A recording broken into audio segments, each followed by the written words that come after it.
Dan possibility yang terakhir adalah bila kita kata sebab atau ini bukan bermakna a single factor. These are all multifactorial. Ini berlaku, ini pun berlaku, ini pun berlaku, ini pun berlaku. Sebab ada yang kata selepas the sacking of Baghdad, umat Islam masih menghasilkan kajian-kajian saintifik yang hebat-hebat. Masih lagi. So we cannot reduce it to best ni, saya memang favorite coklat. So you cannot reduce it to a single factor. It's multifactorial. Okay. Jadi salah satu faktor yang saya cadang nak masukkan, tapi ini bukan idea saya, bukan saya yang found it. Saya pun terfikir, saya tengok penulis-penulis lain pun dah ada cakap benda ni. Gerakan Sufi Batini ni. Antara yang sebut benda ni adalah Malik bin Nabi juga. Malik bin Nabi dia kasar sikit sampai dia guna term wathaniyah. Dia kata dekat Jazair pada waktu tu. Sebab dia berlahir 1905.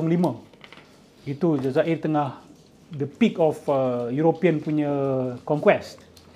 Dia dijajah teruk oleh Barat, oleh Perancis, oleh Itali dan sebagainya. Perancis jahat. Jahat orang ni, jahat. So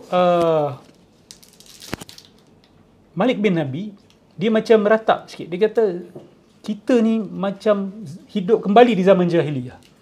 Dan retorik dia lebih kurang macam retorik siapa tahu Ustaz Naki? Macam retorik Syed Qutub, Muhammad Abdu, Rashid Ridha. Tapi dia dekat Jazair. Dan dia ni dia tak anti sufi sebenarnya. Dia antara buku-buku terakhir dia kata tasawuf ni harus dibersihkan. Dan tasawuf ni ada peranan tarbawi. Tapi dia tetap guna term wathaniyah. Wathaniyah ni apa tahu? Penyembahan berhala lah. Yang wujud di tanah Islam pada waktu itu.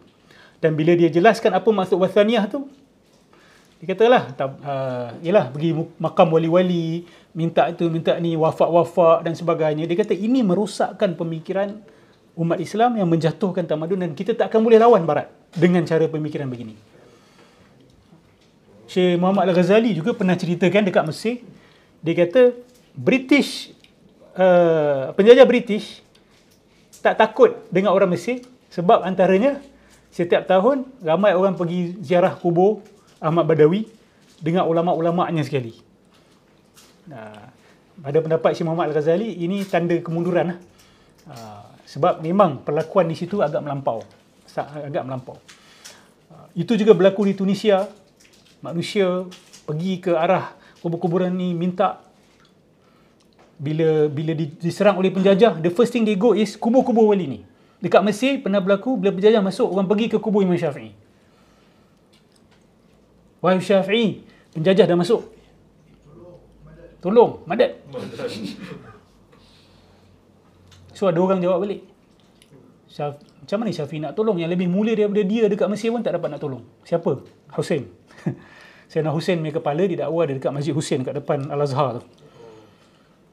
So ada orang jawab balik, macam mana Syafi'i nak tolong? Yang lebih mulia daripada Syafi'i pun tak dapat nak tolong.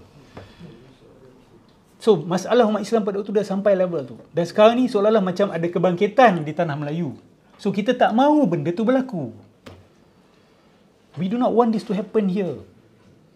We want to go to the opposite. Yes, kita kekalkan tasawuf. Tasawuf is very important. Macam mana nak buang riak? Penting ke tak penting? Penting. Ulama sufi ni kepakaran dia ajar kita macam mana kau nak buang riak tu. Ada steps dia. Ada langkah dia. Kita cakap riak kena buang. Okay. So macam mana nak buang riak? Bagi artis yang selalu kat depan orang, yang kerja dia menunjuk-nunjuk.